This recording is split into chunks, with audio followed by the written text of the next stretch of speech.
Assalamualaikum warahmatullahi wabarakatuh. Perkenalkan, nama saya Muhammad Brilian Habibi, mahasiswa magang Radar Banjarmasin. Saya akan membacakan reportasi singkat yang berjudul Dorong IKM Adaptif Hadapi OSSRBA.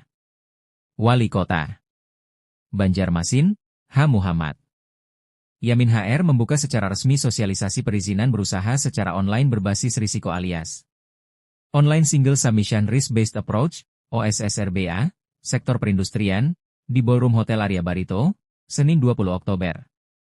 Kegiatan yang digelar Dinas Perdagangan dan Perindustrian, Disperdagin, Kota Banjarmasin ini dihadiri puluhan pelaku industri kecil dan menengah, IKM, serta jajaran pejabat pemerintah kota.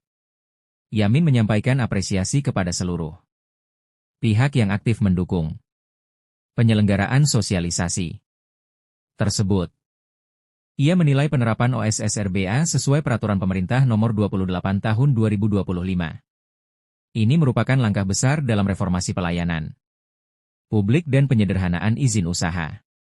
Peraturan ini menjadi lompatan besar menuju sistem pelayanan publik yang lebih efisien, cepat, dan transparan. Ini bukan sekadar soal teknologi, tapi juga perubahan paradigma.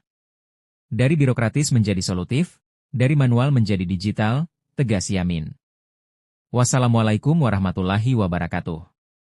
Radar Banjarmasin paling paham soal Banua. Ajukan raperda barang milik daerah. Hai, kembali lagi dengan saya Muhammad Fajar Isandi, mahasiswa magang Radar Banjarmasin edisi 21 Oktober 2025.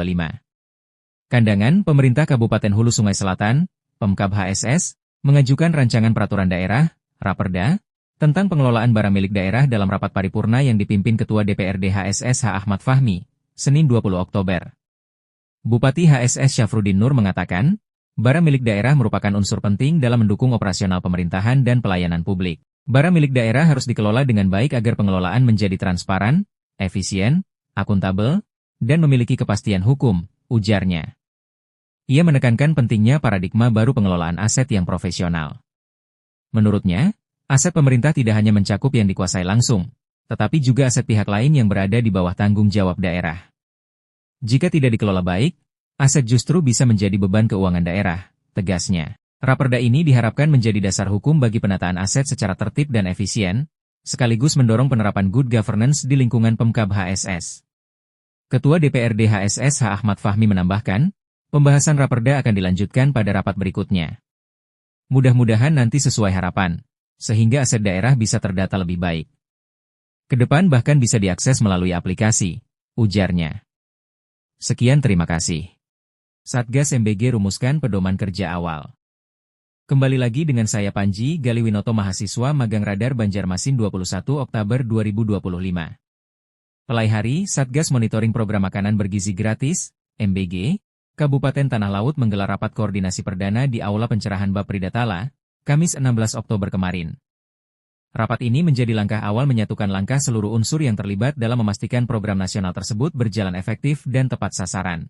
Rapat dipimpin langsung oleh Ketua Satgas MBG Tala Ismail Fahmi, dan dihadiri unsur Forkopimda, Kepala Perangkat Daerah, Camat Sekabupaten Tala, serta instansi vertikal seperti Polres, Kodim 1009 Tela, dan Kementerian Agama.